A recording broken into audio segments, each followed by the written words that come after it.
rewriting the scripts of your lives, about reaching out for the silver linings that inevitably follow every cloud, and incredible breakthroughs that completely change the course of people's lives. This week's story is from Johannesburg, where our producer Nombuso Mahlangu met Delano Aya of Eldorado Park, who at the age of 26 has a 10-year drug history. Meet Delano Aya, a recovering drug addict, making a change through his past and painful experiences. I live here. I used to sell drugs in this passage. I used to smoke my joint here on this thing every morning, on this seat here. I would sit here in front and watch life go past me.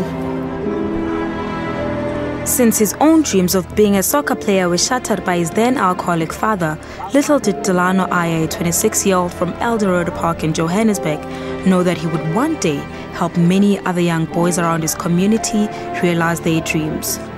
Delano never thought his own father would deny him of his dreams. I had a dream to become the greatest footballer in the world. And I think that was at the age of about 4.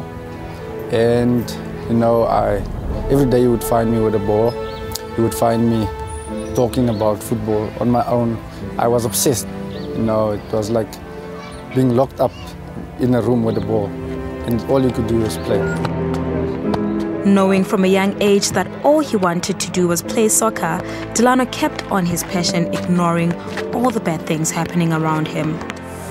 That time I never thought I would be a user or a drinker. I just saw people doing these things and I thought, no, it's normal. Because my dad was doing it every day. And I thought to myself, you know what, I'm not going to do this. I'm going to do what I love. His zeal and willpower took him to the path of his dreams. And at the age of 12, I was scouted by a coach from Orlando Pirates. We were still playing in Milo Park. I was offered to go there for a trial. I went. I made it. I expected them to come to my house. They came to my house with forms and stuff, applications, and my dad had to sign. My dad made all these excuses that, you know, he doesn't think that football is a career and I would excel in that. He always thought the negative, and yeah, I didn't give up there. I just thought, okay, maybe he's doing something good for me. He's protecting me. And as time went on, I played for various teams, played in various places. Regardless of his father's disapproval, Delano insisted on proving a point that football can be a career, even for his 3 other siblings. As time went on, it just got better. My brothers were looking up to me. And I did all I could, you know, to show my family that I'm not useless like my dad would say. You're useless, you'll never amount to anything, you'll never be like me. And I actually showed him that I can be like you if you give me a chance. Thinking that things were falling into place at the age of 14, an overseas football club saw the talent that Delano possessed. I was scouted by another professional coach to go to the USA. And that also fell into the drain. Heartbroken, Delano thought to follow what his dad taught him. He taught me every day of my life that I will not be that person. He never motivated me. He never told me that I'm good. I had to tell myself those things. You know, it's hard when someone doesn't tell you those things. You have to find your own inspiration, and clearly that time I could see no inspiration. My uncles was not an inspiration. My dad wasn't an inspiration. People around me are not inspirations. So I had to be my own inspiration. And yeah, from there I just started doing what I can. Starting off with stealing cigarettes in the house because I wanted to numb the pain now. I wanted to get all that negativity out, which I didn't know how, because I can't go to my family and speak because they would end up in a fight because of me. That's where I started to realize that my only option is to become the best criminal or a drug dealer. His choice of using drugs led him to a life of anger and isolation. I was aggressive, I was angry, I just wanted to be alone. I just felt tired, and yeah, I hated everything that was moving. That's why I robbed everything that was moving. I stabbed everything that was moving. I stabbed my own brother in front here with the police. Because we had an argument. I was coming from work. And you know, that time when you're under the influence or you're using, and you speak to someone and they don't really take you seriously, you start swearing, and after swearing you start shouting, and then the cycle goes. For a good 10 years, Delano dedicated his life to drugs. I mean, I used everything. I used crystal meth, I used cat, I used anything you could find. And then I started mixing it with weed and taking pills and taking benzene, taking spirits, everything that makes you zone out, I used. Delano found himself tangled between hope and despair. I lost it, you know, I already lost my sanity of life, my belief, my spirit was dead, and I never thought I would get out of it, because it's impossible when you're in it. Delano fought out of it and has joined in on a movement of spreading positive change around El Dorado Park.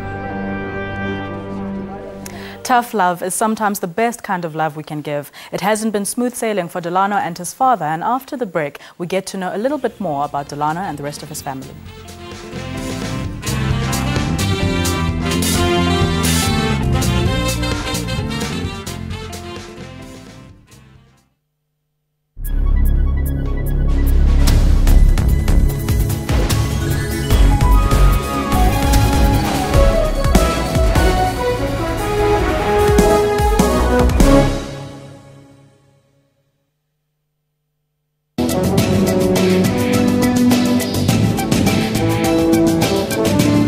When bees and wasps sting a person, they inject a bitterness venom in their skins. We have about 3 spider species in South Africa that we have to worry about.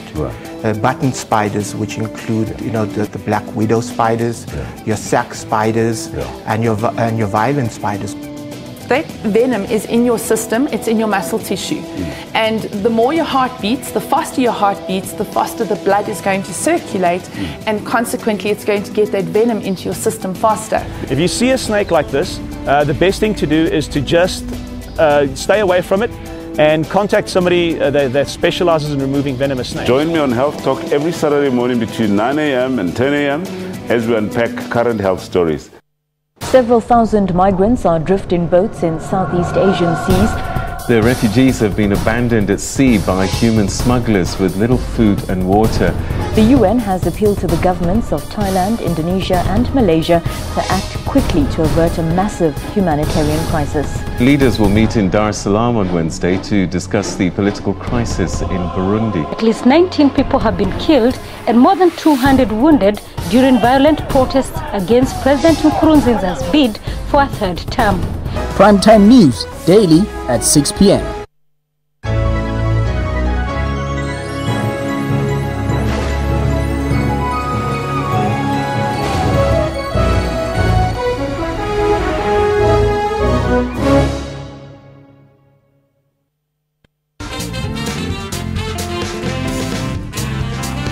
Welcome back to Bophelong.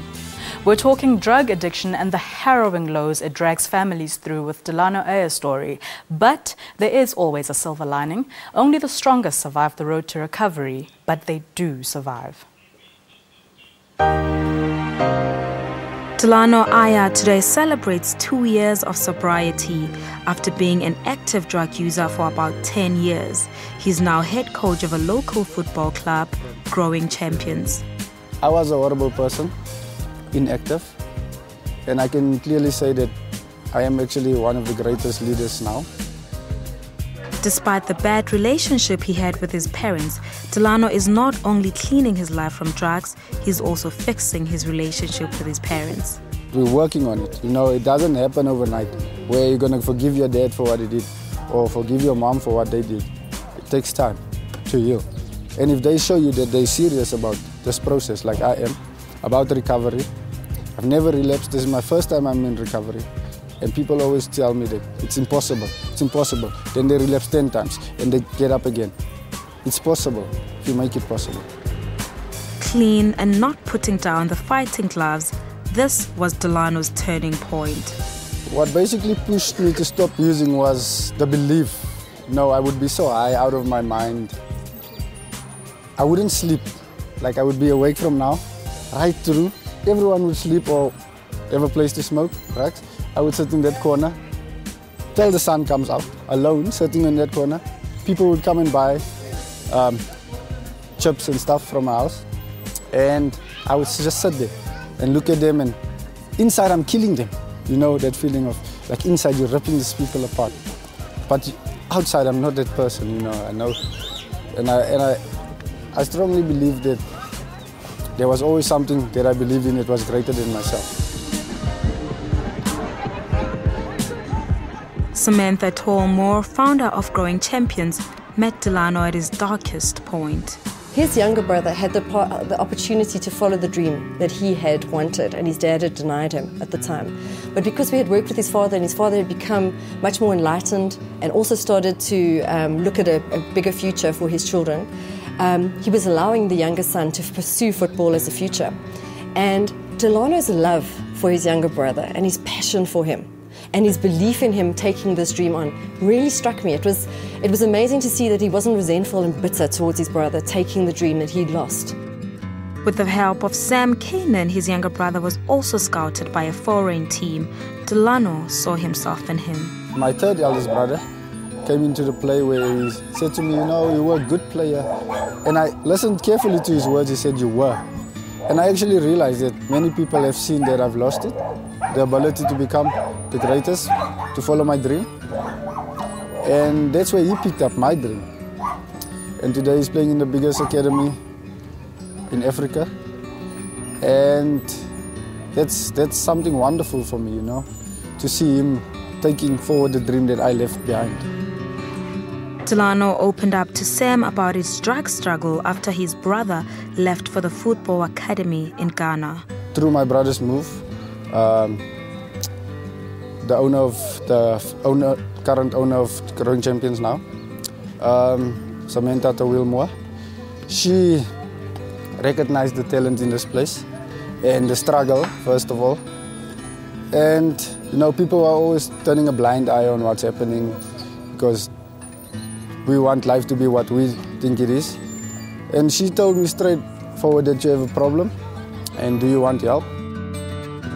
This happened simultaneously as Delano's younger brother was also seeking help for Delano before he left for Ghana. As his younger brother went off to go and pursue his career, he came to me, he turned very quiet, and I said to him, I took him out for the afternoon and I said, what's going on, you know? Why are you so down? And he said to me, I'm so worried about Delano. He said, every night I can't sleep. I have sleepless nights knowing my brother's out there hurting somebody in the community. I don't know if I'm going to see him again. I don't know if he's ever going to come home alive because he's committing crime. And I'm so stressed about him. I don't even want to go off to Ghana and pursue this because I'm worried about what's going to happen to my brother. Thereafter, Samantha offered to help Delano, and things took a positive turn from then onwards. She actually signed me into a rehab that was for 6 months. And I felt like I'm not going to do 6 months. I went in, and the first day I went in, I phoned her. The first time I had my phone call was when I phoned her and I told her I'm not going to do 6 months. I'm going to stay here 6 weeks. That's all. And it got so nice for me that I stayed, you know. Because after 6 weeks, I realized that all the stuff was working out. And it's just a matter of sitting still and actually realizing that you are the problem. No one else is the problem. Fighting the drug demons wasn't as cut and dried. I actually signed myself out after 4 months in the facility because I had one bad day when I think I was craving, or I had one bad day and I signed myself out. I signed myself out 9 o'clock at night when there was no taxis, nothing. I actually walked to my aunt's house in Annandale because it's near Walkerville. And yeah, Samantha phoned them, how could you let him go out? And I didn't care much because I just wanted to go home, tired of this place. Looking at 70 guys, the same guys, every day for 6 months, it's not going to work.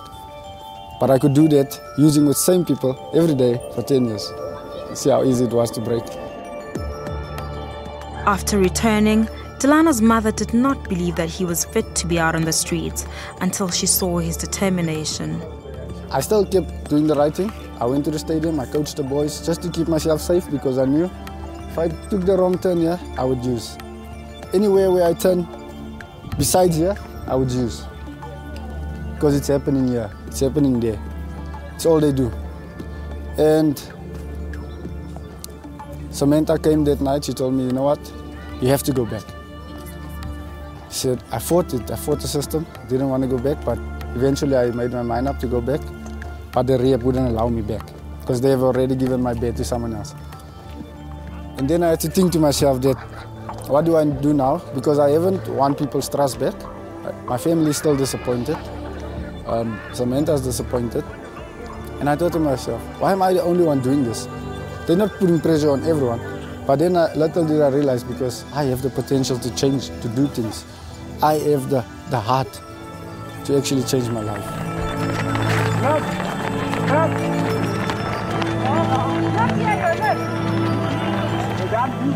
Seeing the impact the rehabilitation center did for him, his life changed for the better.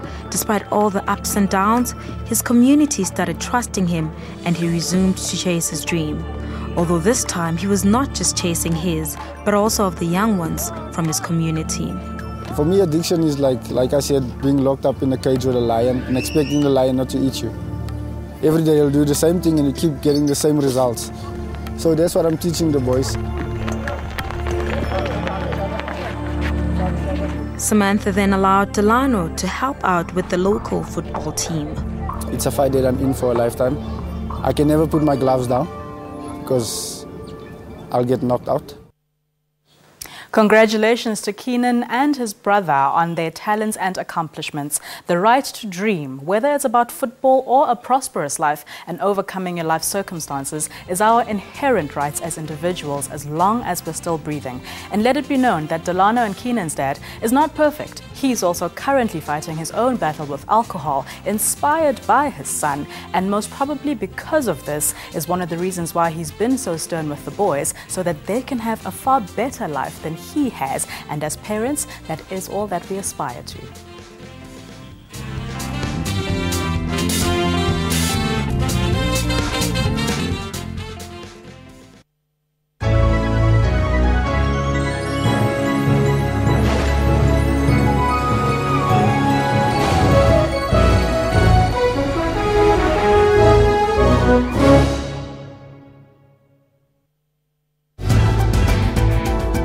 A woman is way more likely to be killed by a lover or a husband than she is by anyone else. Christopher Panayuto, accused of orchestrating the murder of his wife, Jade, is to apply for bail in a bid to get out of the overcrowded cells and escape the samp and beans diet. Here is a man that's accused of killing his wife. He's worried about the special diet. He's worried that he's eating beans and samp there. Sadly, a fan was also reportedly killed in a scuffle with police during the pitch invasion. I'm surprised that the city press is going with the picture of the celebration instead of showing us the picture of the person that has been killed. Watch Media Monitor with me, Alicia Jali, Sundays at 9 a.m. only on the SABC News Channel.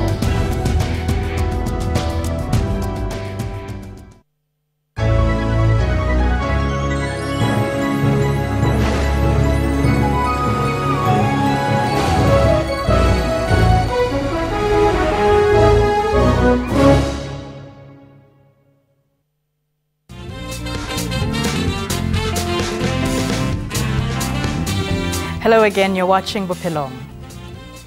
Delano's story, I'm sure, is so very much like many young men's out there. Great talent and dreams that were not shattered though, but merely deferred. But he had to make some very tough choices.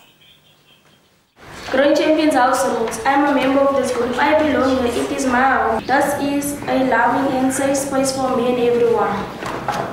Everyone must take a turn. What we share here, we don't discuss with others outside of this group.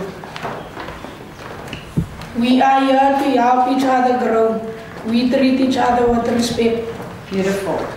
Samantha and Delano have joined hands to help El Dorado Park be a better place through Growing Champions. Growing Champions looks at growing the whole child. It looks at, we work with the youth from the ages of about 8 years old, right through to our oldest at this point is about 26. But it's a mentoring program, so it doesn't have a beginning or an end. It looks at growing the individual, okay, which means that we believe that we must make progress in life, and it looks at growing the champion element inside of us, which is the greatness. It's the person who overcomes adversity, no matter what you face as an opponent. If you're a champion, you can face poverty, you will beat it. You'll face drugs, you'll beat it. You'll face gangsterism, you'll beat it. So the champion is the one who always is victorious and rises above all these things. Samantha goes out to El Dorado Park weekdays after school to teach the youth about life skills. We use 3 main techniques. We use sport, because that's the passion of the community that we work with in El Dorado Park. We use that as our basis to begin, is to getting children into the program, and a lot of them have actually got the potential to go further in it. So it's a way of uplifting them out of their community into a richer space. We use, and it brings all the disciplines and things in. We use leadership and character development. I also do individual trauma work with the youth, and we use like role play, we use all different techniques, emotional growth and all these sort of things to bring out, because like a tree, you need to have great character, the trunk of the tree.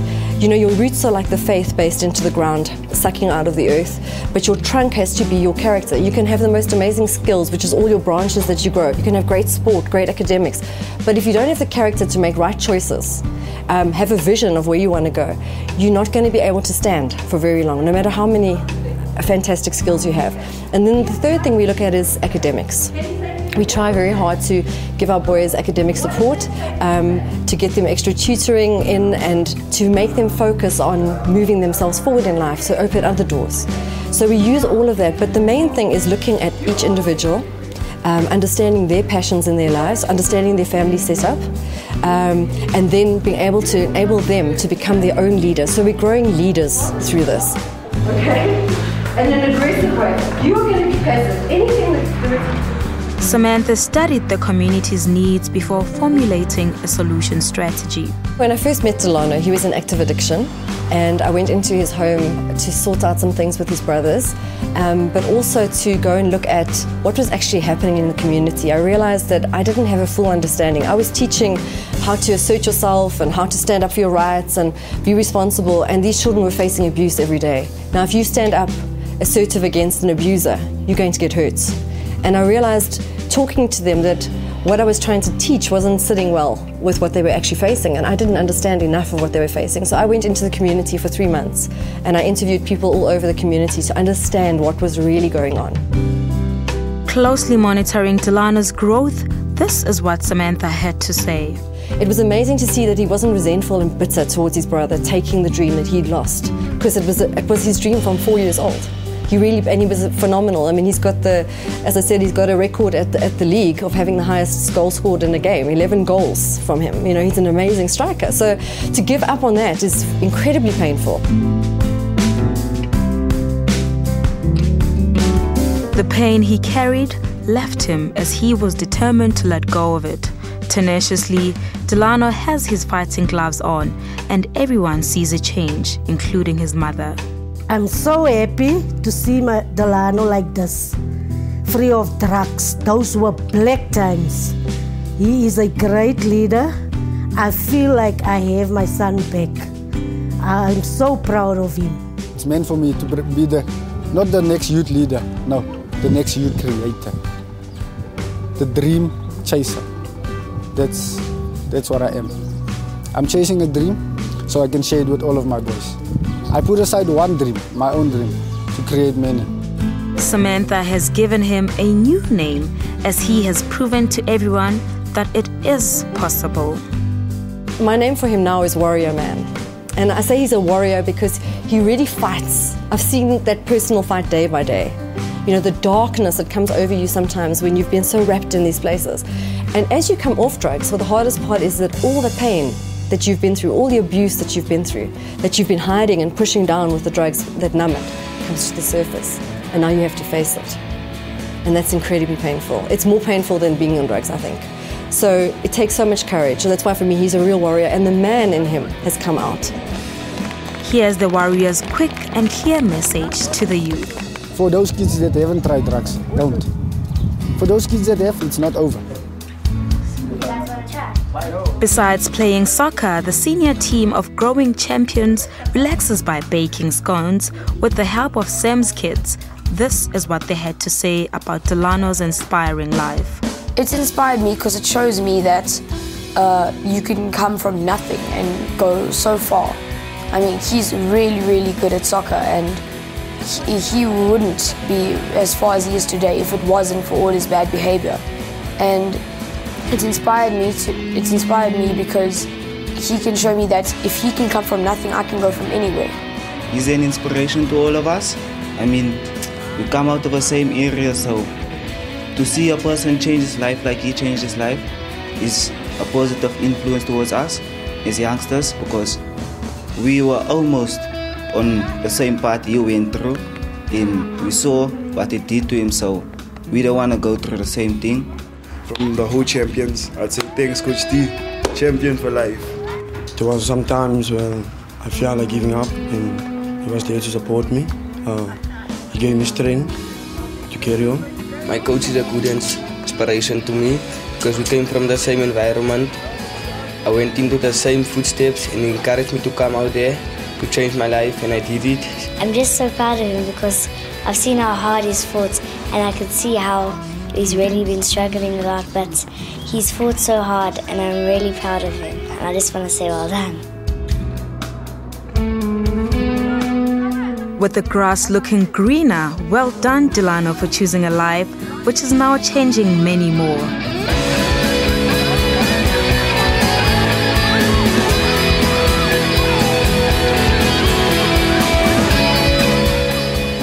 After all is said and done, it is not how many times we fall, but rather the number of times we get up and remold ourselves to be better people that counts. We all make mistakes, but they do not define us. Learn the lessons and grow from them. From me, Rufilwe, until next week, goodbye.